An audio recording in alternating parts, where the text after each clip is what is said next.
right. Hello, Jessica. Thank you very much for stopping by.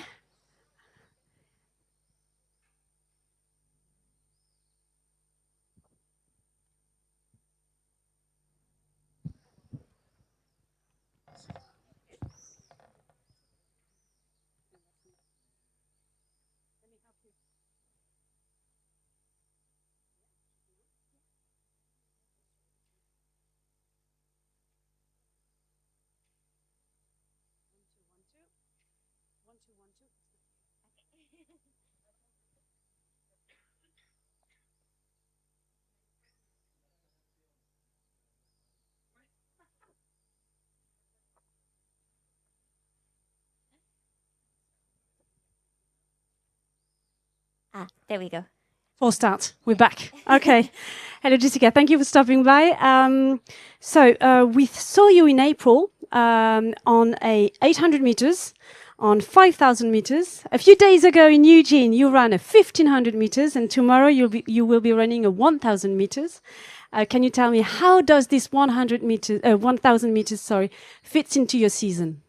Yeah, I think this year has just really welcomed me to be a middle distance athlete again. I think I did quite a bit of doubling with 800, 1,500 earlier, and it's just going to set up a good 1,000. I have my agent Stephen had been in communication with Remy for quite some time about how we can return to Monaco this year, and off the back of last year's 2,000. So a 1,000 had been kind of in our minds. And so, yeah, I've been preparing for it with lots of 800s, which has been different for me.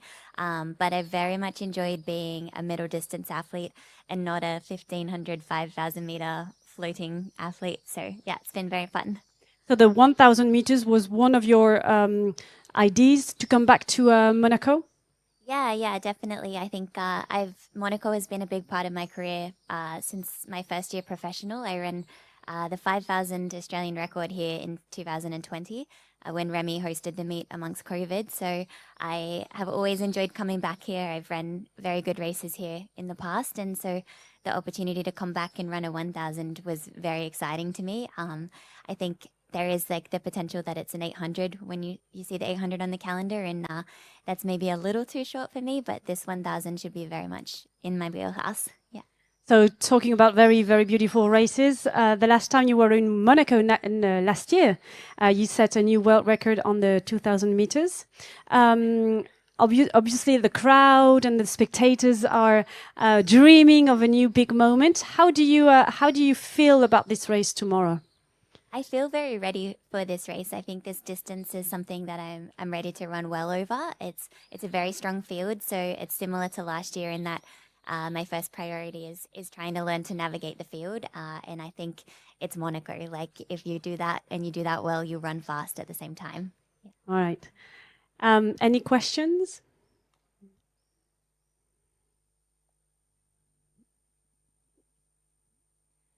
Jessica, traveling and racing across continents can be demanding. What little routines or rituals help you feel grounded and race ready?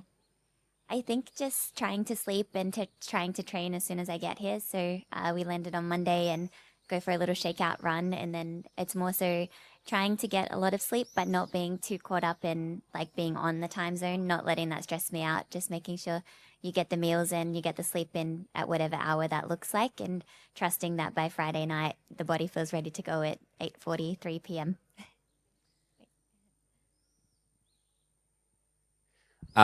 Jess, a huge race for you tomorrow.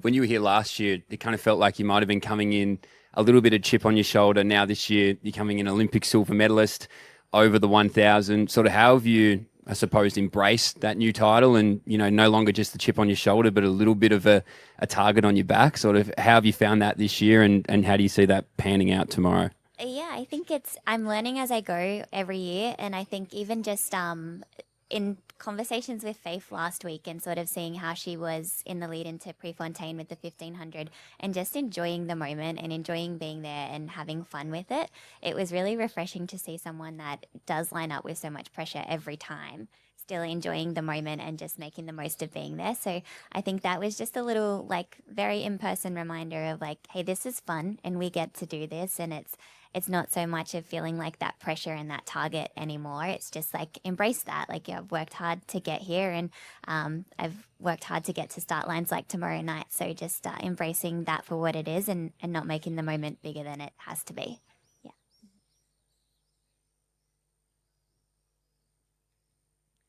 You run in an area with Faith Kipyegon being a super athlete that you run against very often. How does it feel to be on the same track as Faith Kipyegon?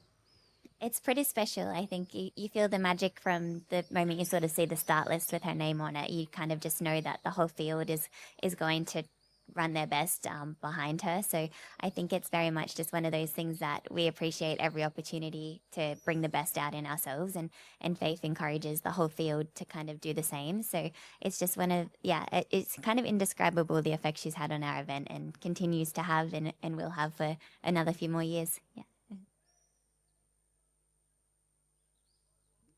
All right, thank you very much, Jessica, for stopping by, and the best for tomorrow then. Thank you. Thanks, Bye. everyone.